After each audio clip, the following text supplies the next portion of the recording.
My name is Thessaly Dawson. There are two kinds of silences in this world. One feels like peace. The other tastes like exile. I was standing in the middle of a luxury ski resort lobby, surrounded by polished marble, glacial air, and the echo of boots crunching through snow. But inside me, there was a stillness that didn't feel like rest. It felt like erasure. "Welcome back, Ms. Dawson," the concierge said with a trained smile as she typed something into her computer. Her eyes flicked to the screen, paused for a beat, then back to me. Or should I say, "Welcome back, CEO"?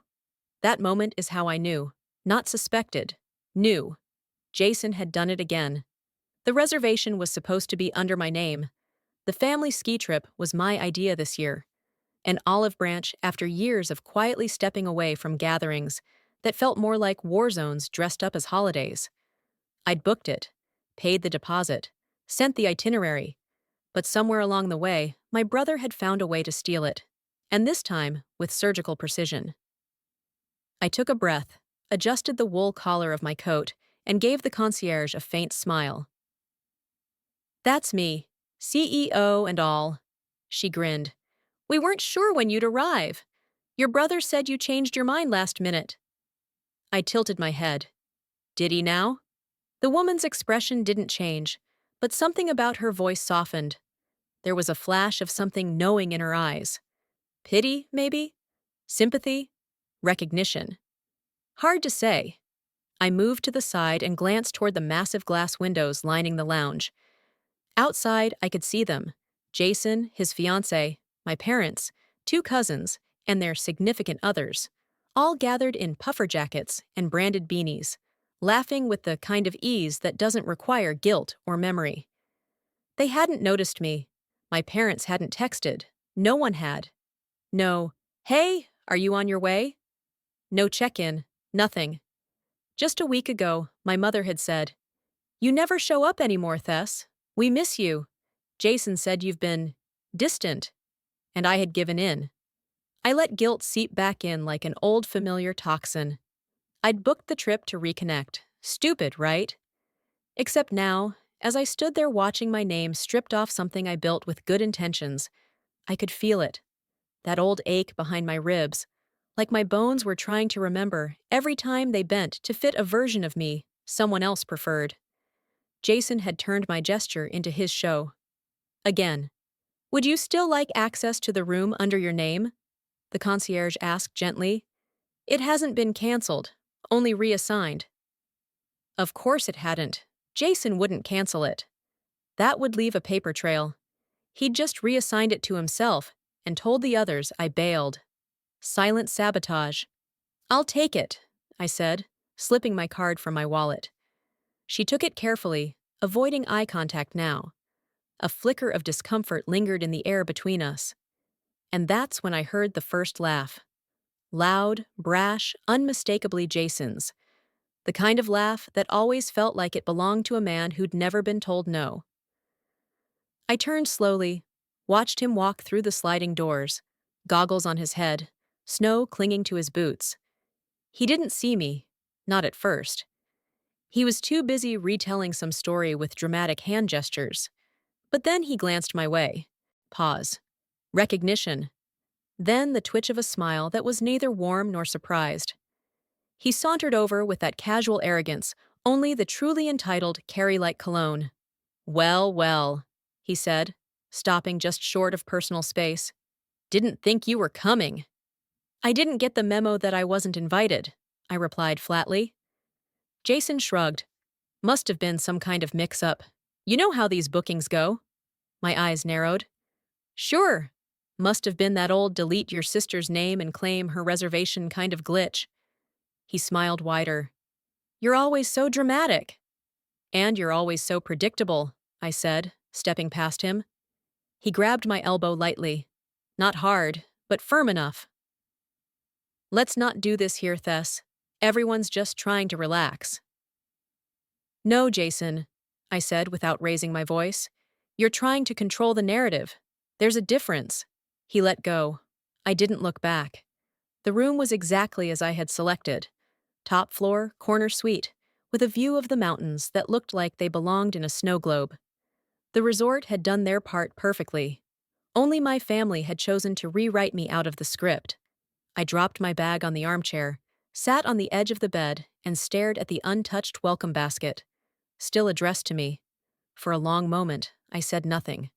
Not out loud, but internally, something was stirring. Not rage, not even heartbreak. It was something colder, sharper, clarity. The first night passed without a word from anyone. Not a knock on the door, not a text, not even a passive-aggressive group chat message pretending I was the one who disappeared again. The silence wasn't surprising. It was tradition. I lay on the lounge chair in my suite, watching the snow fall like sifted sugar through the towering windows. The mountains outside were jagged and breathtaking, but the sharpest edge in the room sat somewhere in my chest, grinding down the memory of every time I'd been made to feel like an inconvenience in my own family. Some people call it being the black sheep. In our house, it was more subtle. It was being too independent, too intense, too much. The next morning, I forced myself to go down to the restaurant for coffee. I wasn't hungry, but I refused to hide. They were there. Of course they were. Jason, seated at the center of the long table, like a king at a breakfast court. My parents on either side of him.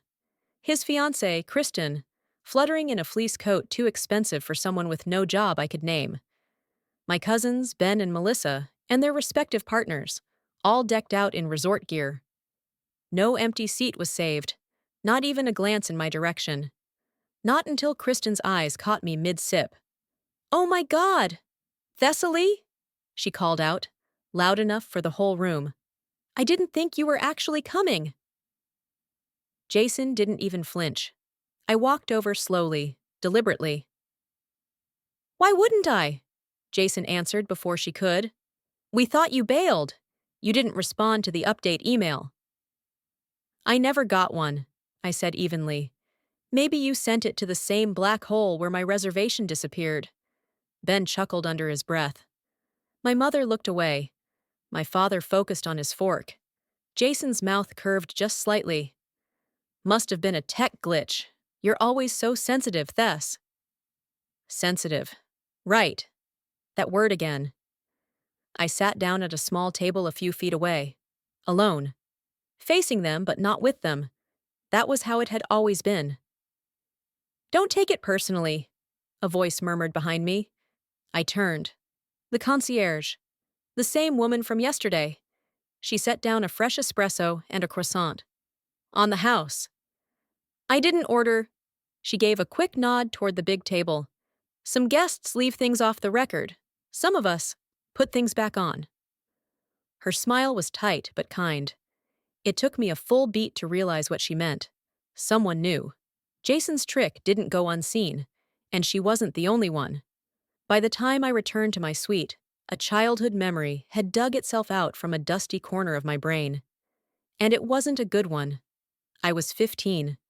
It was the day of my first high school art showcase, one I had stayed up for nights finishing. I'd made a life-size piece, all wire and paper and light, a tribute to movement and silence. I called it The Echo of Standing Still. Jason, 17, had a student council event the same night. My parents attended his, not mine. I came home to find my piece. Bent, crushed, the wiring pulled out like veins. Jason had accidentally knocked it over when he'd gone into the garage. "It was in the way," he said. "You shouldn't have left it there." Mom told me not to make it worse. Dad shrugged. "You'll make another." But I never did. Something about that moment had taught me. My victories were temporary. His presence was permanent. Back in the present, I opened my laptop and pulled up the email logs from my reservation, the one I had forwarded to Jason 2 weeks ago. There it was, my original confirmation. And another, redirected to a new address, jason.devents@execmail.com, not his personal email, not the family one, a fake corporate-sounding address. I clicked through.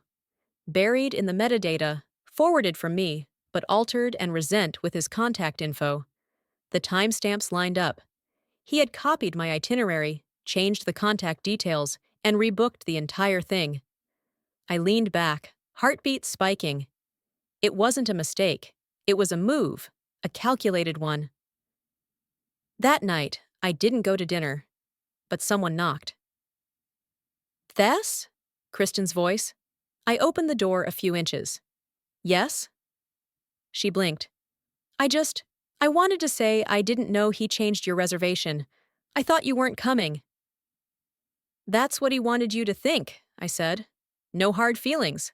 She hesitated, then lowered her voice. He does this sometimes, spins stories, makes things fit. You're not crazy. That startled me. She looked nervous. Just don't tell him I said anything. I won't, I said, but my mind was spinning. If Jason was losing control of the people around him, even Kristen, then cracks were forming, and cracks always let the truth leak in. I used to think Jason sabotaged me because he didn't believe in me. Now I realize it's because he does. The more I traced his steps, the clearer it became. This wasn't carelessness. It wasn't a misunderstanding. It was a blueprint, a strategy. I hadn't just been excluded from a family trip. I had been erased, one calculated inch at a time. And the scariest part? He was almost good at it. I spent that morning buried in metadata and old logs. I hadn't touched the back end of my old startup site in over a year, not since the acquisition. But some habits stick, especially the habit of tracking digital fingerprints. Jason had been in my systems. Not hacking, exactly. No brute force entries. He didn't need to break in when he'd been granted keys years ago under the guise of helping out with marketing during the company's launch. I'd forgotten to revoke his access. That mistake had cost me more than I knew. There it was. Timestamps from 2 months ago, embedded deep in the analytics. Someone logged in from an IP in Austin, Jason's city, exported pitch deck files, competitor notes, even scraped old investor data from a personal folder I thought was private. He hadn't just copied my reservation. He had copied me. I shut the laptop slowly and let the silence stretch. In the glass reflection, I could see my own face, expressionless, not shocked, not angry, empty, which was, in itself, terrifying. Later that afternoon, I took a walk through the back trail behind the resort. Snow muffled the world like cotton. The air was sharp, but not unbearable. Just enough to remind you were alive. I passed a group of families building snowmen, kids shrieking in laughter. For a second, I felt the bitter edge of something almost like envy. Not for the playfulness, but for the purity. For the assumption that everyone cheering you on actually means it. Halfway through the trail, I found Kristen sitting alone on a bench. She startled when she saw me. Hey! I raised an eyebrow. Did Jason send you to check on me? She scoffed. He doesn't check, he assumes. I didn't reply. She hesitated. I saw your name on the welcome screen in the lobby this morning, with your company logo. I nodded. You're really the CEO? I looked at her carefully. Why would he lie about that? Kristen sighed, eyes fixed on the snow. Because he said you exaggerated everything, that your business folded, that you took the buyout because you couldn't handle the stress. There it was again, the way he warped truth into fiction, so smoothly it stuck. And you believed him? I asked, voice flat. I didn't know you, she admitted. And Jason, he tells stories like facts. He's so confident. Confidence isn't the same as credibility, I said. Silence. Then she added quietly, he said you tried to sue him once, for stealing an app idea. Was that true? I laughed. Not because it was funny, but because it was infuriating. He copied my prototype in college, down to the UI. I didn't sue him. I let it go. He burned through it in 6 months and blamed the algorithm. Kristen pressed her lips together. You still planning to marry him? I asked. She didn't answer. Back in my room, I wrote a message I never thought I would send. To myself. Subject line, the pattern. I opened a blank document and started a list. Age 15, art project destroyed. Jason accidentally in garage. Age 17, SAT tutoring. Jason forgets to drop me off, misses my practice test. Age 20. College capstone pitch leaked. Jason uses similar idea in campus startup fair. Age 25. Launch delay due to calendar conflict. Jason books family cruise during investor round. Age 28. Startup IP accessed. Pitch deck replicated. It was all there. Every erasure, every twist of the knife dressed up as coincidence. That night, I walked past the fire pit outside the lounge. Jason was there, holding court like a politician. Everyone laughed on cue, until he saw me. "You've been quiet," he said, loud enough to pull attention. "Observing," I replied. "Don't start with the paranoia again," he said, chuckling, looking at the others like we were in on an old joke. I stared at him. "You've been in my systems, Jason." His smile froze. "You copied files, you rerouted my emails, you forged a reservation, and then pretended I flaked." People shifted. The air changed. Jason laughed, awkwardly this time. "Wow, listen to this. Are we really doing this here?" "You did it because if I'm invisible, then you win," I said calmly. Kristen stood up. "She's not wrong," she said quietly. Silence. The kind that feels like a fuse about to burn out. I turned and walked away before he could respond. For the first time in years, I wasn't just reacting. I was reclaiming. There's something terrifying about knowing the truth and choosing not to say it out loud. Not because you're afraid, but because silence can be sharper than confession. And when wielded right, more permanent. The day after Jason's public unraveling at the fire pit, no one mentioned it. Not at breakfast, not during afternoon drinks, not even in the elevator when Kristen and I found ourselves riding down in the same awkward quiet. He had retreated. That was his tactic now. Pretend it hadn't happened. Control the silence. It was the same approach he used after destroying my sculpture, or hijacking my pitch, or gaslighting me so thoroughly I questioned my own timelines. He'd disappear, regroup, and reemerge charming. But this time, he wasn't the only one taking notes. I spent the morning on calls. Not family calls, not emotional ones. Strategic. "Yes," I told the voice on the other end of the line. "I want to activate the license. Full asset transfer. No delays." My attorney, Marcus, was precise and calm. "You're certain you want to use the original Founders Clause? That will trigger the dual share override. You'll regain full IP rights." "I know," I said. "Let it trigger." He paused, sensing something bigger.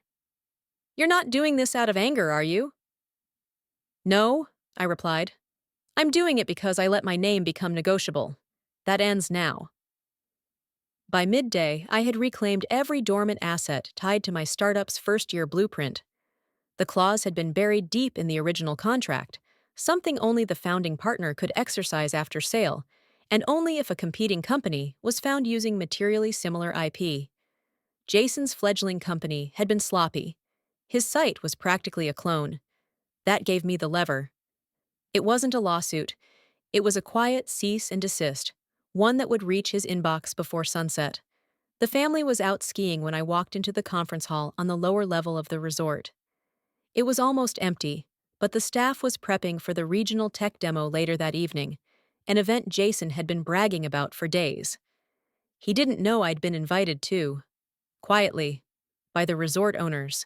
Not for nostalgia, not out of pity, because the platform I built had helped them survive the pandemic. My software had managed their logistics, their bookings, their staff rotations. While Jason mocked my failures, I had built something that still had roots, and roots don't die.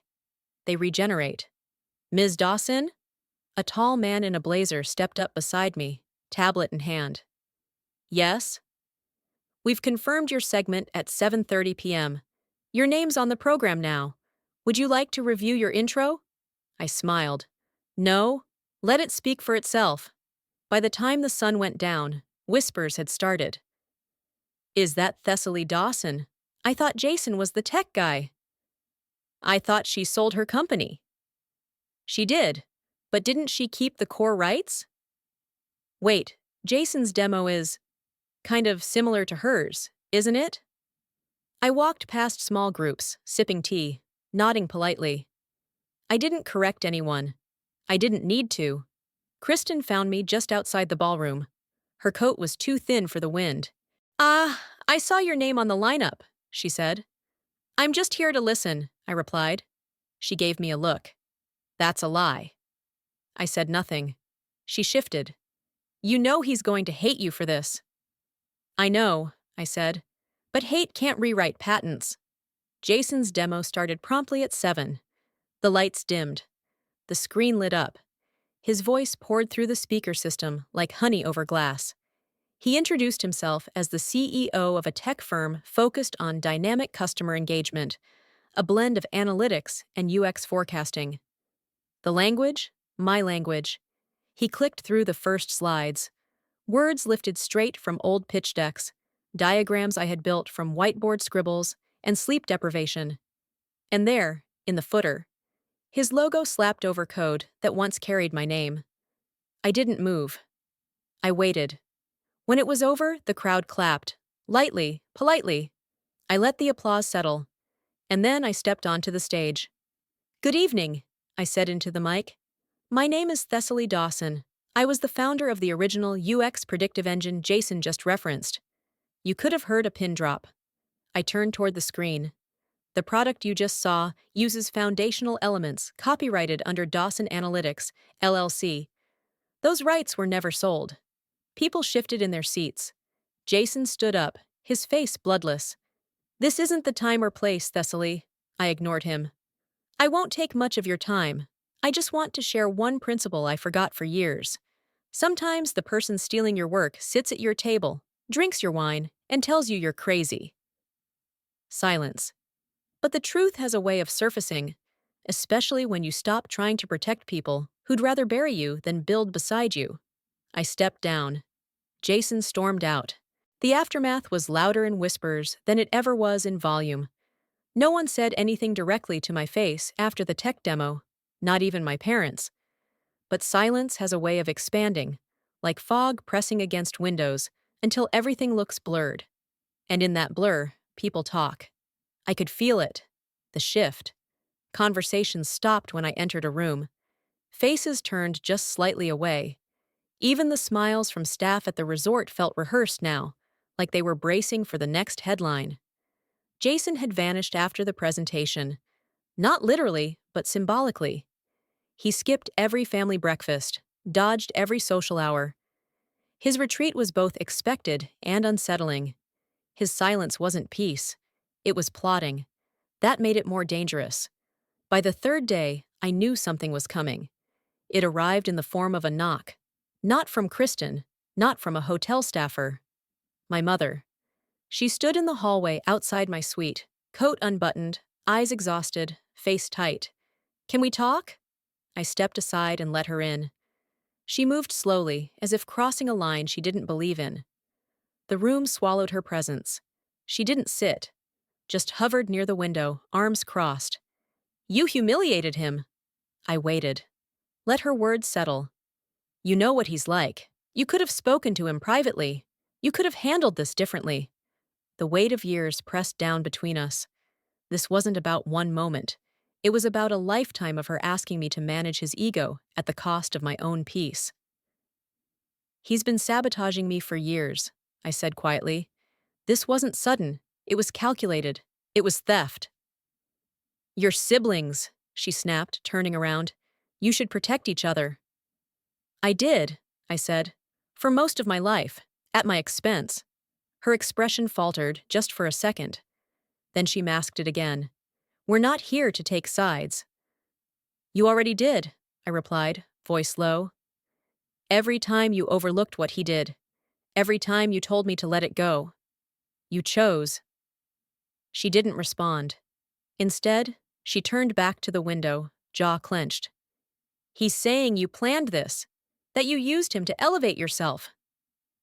I laughed, not because it was funny, but because the accusation was so perfectly inverted.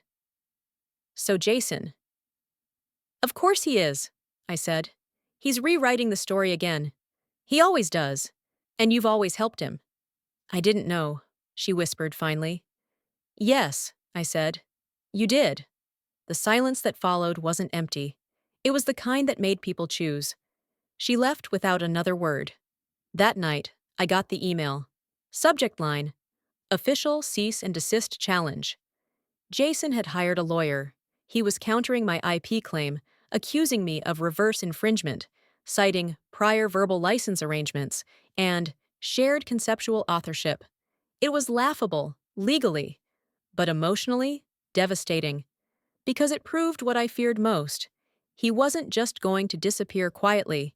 He was going to try and destroy me. Again. I called Marcus. He answered on the second ring.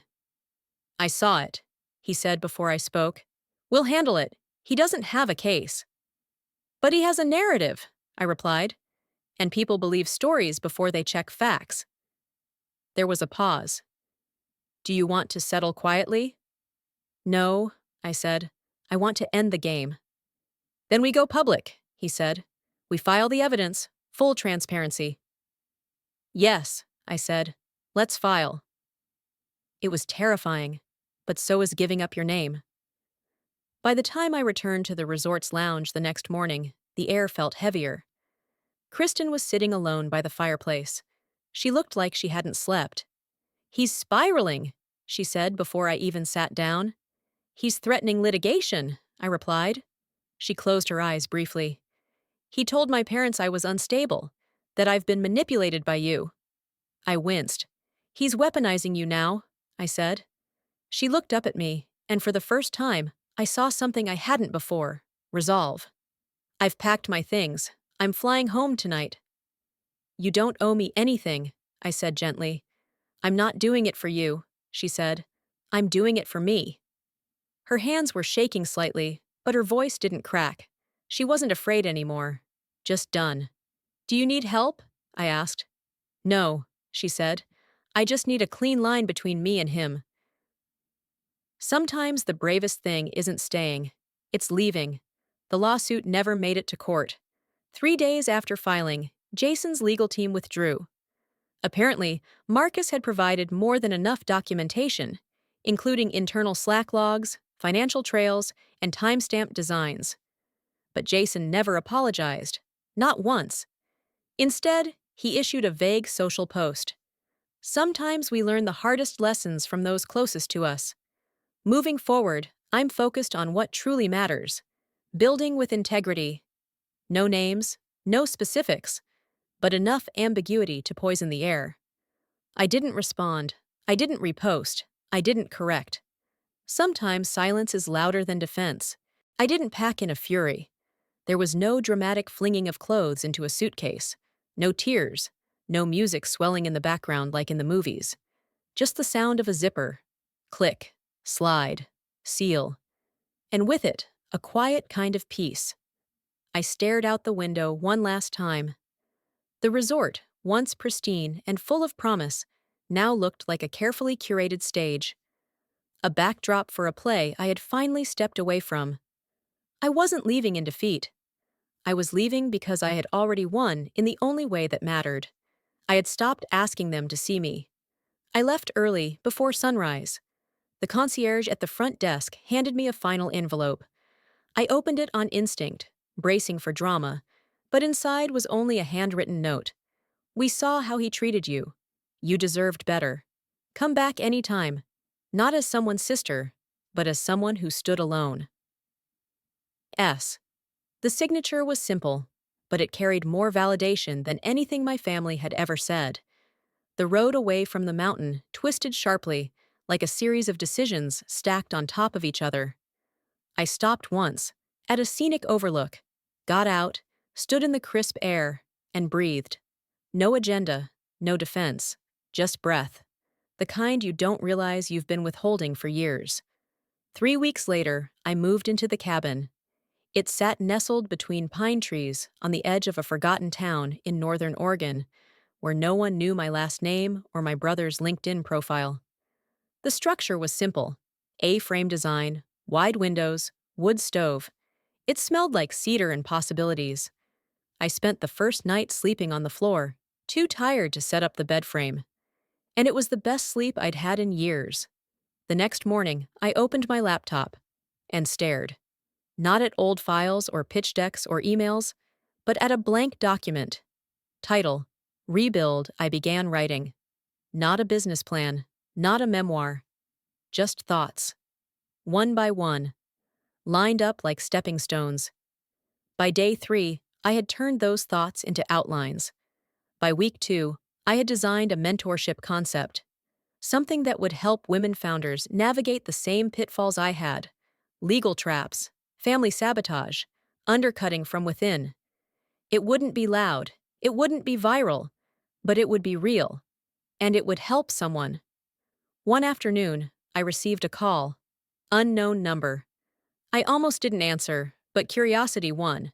Hello? A pause. Hi, it's Kristen. I sat up straighter.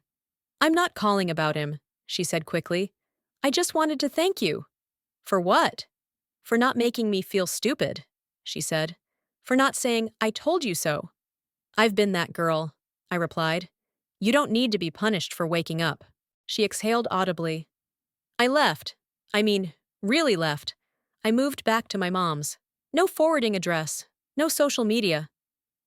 That's brave, I said. No, she said. But it's mine. We were quiet for a moment. Then she added, I think I'd like to help with whatever you're building. Something shifted in me. Let's talk, I said. By month's end, we had a name. Found Her. Not catchy, not trendy. But it meant something. We started small. A private Discord group, weekly office hours, anonymous question boxes for women who felt trapped by loyalty that cost them too much. People joined. Not in thousands, but one by one. Like healing, like trust. I never posted about Jason, never corrected the half-truths he still floated into his network. At some point, his name stopped being relevant to mine. That was the real victory.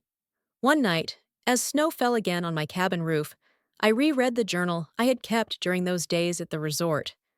I paused at one entry. When your peace costs someone else their illusion of control, they will call you selfish. Let them.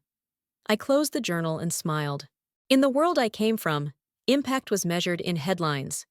You were only as important as the last panel you spoke on, the last deal you closed, or the last startup that added you to their board.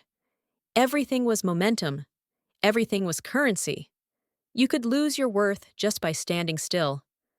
Out here, though, where cell reception came in waves and my morning coffee came from a gas station 5 miles away, silence didn't mean failure. It meant space. The mornings had started to follow a rhythm. Wake early, open the windows, let the cold come in just long enough to remind me I was human. Brew coffee, read a few notes from the Found Her community, answer what I could, archive what I couldn't, and then write, not content, not strategy, just reflection. Sometimes only 2 sentences, sometimes 4 pages.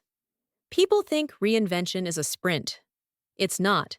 It's a slow crawl through the mud of what you thought was permanent. Kristen and I spoke less now, but better. We had agreed early on that Found Her wouldn't be about us. No profiles, no bios, just service. But she was still my first notification on every group post, liking messages, responding at 2 a.m. in the tone of someone who had learned to mother herself before learning to speak up. One afternoon, she called. I got a message from a girl, she said, her voice tight. She said she used to be engaged to a guy like Jason. Used to be? She canceled the wedding 3 weeks before the date, lost every deposit. Her mom told her she was ruining her life. I was quiet. She said she found us. On Reddit, someone posted our link in a thread called When They Gaslight You with Love. She joined the Discord last week. I swallowed. She said it gave her language she didn't know she was allowed to use, Kristen added. That's what she said. Allowed. Can you believe that? Yeah, I said. I can. We sat with that for a while. The heaviness, the beauty of it. Later that night, I got a message. Not from Kristen. Not from anyone I knew. It was from my father, Just a few lines. Your mother's not well, stress mostly. She's asking about you. I thought you'd want to know. No details, no apology, just an implied expectation. I stared at it for 10 minutes. I didn't reply. Because this was the pattern, the reappearance, the soft bait. But I wasn't on that hook anymore. 3 days later, I got a second message. This time from someone I hadn't expected. Ben, my cousin. Jason's echo, but quieter. More observant. Always in the background. Hey, I know we haven't talked much, but I just wanted to say I saw everything. Back at the resort, I saw it all. I believed you. I just didn't know how to say anything without making it worse. I'm sorry I didn't. It wasn't grand. It wasn't heroic. But it was honest. Thank you, I typed back. That means more than you think. By the second month, we were averaging 30 messages a day on the platform. Women from New York, Texas, Vermont, even 2 from overseas. Some told full stories. Some just left emojis. We didn't interpret. We just held space. Kristen and I had learned that people don't always want solutions. They want to be seen without having to prove they're in pain. Then something I hadn't expected happened. A woman reached out. Her name was Lee. She was older than most in the group, professional, legal background, but her tone was soft, personal. She said she worked in corporate investigations, that she'd been following Jason's trajectory out of pure curiosity after the demo scandal. She'd been in the audience that night, had seen the way he reacted. Something about it didn't sit right with her. So she started pulling threads, nothing illegal, but curious. She discovered that Jason had applied for a grant using nearly identical documentation to the pitch he gave at the resort. Only this time, he'd stripped all technical IP references and replaced them with lifestyle jargon. I thought you'd want to know, she wrote. He's trying to rebrand again, and this time, he's calling himself a thought leader in resilience. The irony wasn't lost on me. I'm not planning to chase him, I replied. I didn't think you were, she wrote. I just thought you might sleep better, knowing he's still trying to copy a blueprint that wasn't designed for him. I did. Sleep better. The first snowstorm of the season came early. I watched the flakes blanket the steps outside the cabin, layering over the welcome mat that had never been stepped on by family. But that wasn't sad anymore. It was just true. The first invitation arrived in late spring. Embossed envelope, gold foil. A logo I recognized from a startup accelerator in San Francisco. They were hosting a speaker panel titled Redefining Resilience, Lessons from the Ashes. I laughed when I read the list of panelists. Jason Dawson. Apparently, the ashes were metaphorical. I placed the envelope on my windowsill, beside a pine cone I'd picked up on my first walk outside the cabin. I didn't tear it up, didn't post a photo online with some clever caption. I just let it sit there, because now I understood the power of letting things exist without giving them weight. That week, I got a package from Kristen. No note, just a small box wrapped in recycled brown paper and twine. Inside was a keychain, matte black, inscribed with white lettering. It read, "You were never the wrong one, just in the wrong room." I held it in my hand for a long time. It felt like permission. Not from the world, but from myself. Found Her had grown in unexpected ways. We hadn't gone viral. We hadn't gotten investment offers or press coverage. But word had traveled. One story at a time. One DM at a time. Women sent messages like prayers. They didn't want applause. They wanted reflection. My brother told me I was difficult. Your story made me realize I was just different. My manager borrowed my pitch. I thought I was crazy. I'm not. My mom said I needed to be more like my cousin. Now I realize I just needed to be more like myself. Sometimes I sat by the window and cried reading those. Not because I was sad, because I was seen. In early May, I was invited to speak at a local community college. Nothing flashy, just a classroom of first-generation students who were part of a mentorship initiative for young women in business. I almost said no, but something tugged at me. So I showed up. No slides, No curated pitch deck. Just myself and a circle of folding chairs. They asked smart questions. Nervous ones. What do you do when your family doesn't believe in you? What if they say they support you, but you still feel alone? What if you're scared of being too loud? I didn't offer solutions, just honesty. You're not too loud, I told them. You've just been surrounded by people who were never taught how to listen. Their eyes didn't widen in awe. They nodded, because they knew. Later that day, I walked out of the building and noticed a car parked near mine. Ben stepped out. He looked awkward, hands in his pockets, wearing a button-up shirt that didn't quite fit. "I'm not here for anything weird," he said quickly. I raised an eyebrow. "Then what are you here for?" He looked down. "To say I'm proud of you." That stilled me. He added, "I'm still figuring out how to be someone who doesn't stay silent when it matters. I wasn't that person for you back then, but I want to be better." "You don't have to fix what already happened," I said. "Just don't look away when it happens again." He nodded, then handed me a small box. Inside was a laminated photo from our childhood. Me and him on bikes, grinning, knees scraped. On the back, he'd written, "We were good kids. We just grew up around noise." That night, I lit a fire outside the cabin. The snow had finally melted. The earth smelled like thawed moss and pine needles. I didn't feel triumphant. I felt whole. Not because the pain disappeared, but because I finally stopped carrying what was never mine. I opened a new journal, first page. This time, the writing wasn't reflective. It was a message. To her. The girl who used to flinch when her brother raised his voice. The girl who edited her wins so her mother wouldn't say she was showing off. The girl who sat alone at family dinners, wondering why love felt like performance. I wrote, "You're allowed to take up space. You don't owe anyone your shrinking." And then, I added, "If they only liked you quiet, they never liked you whole. No one can erase you once you write yourself back in." I've learned that not every battle is meant to be won in front of an audience.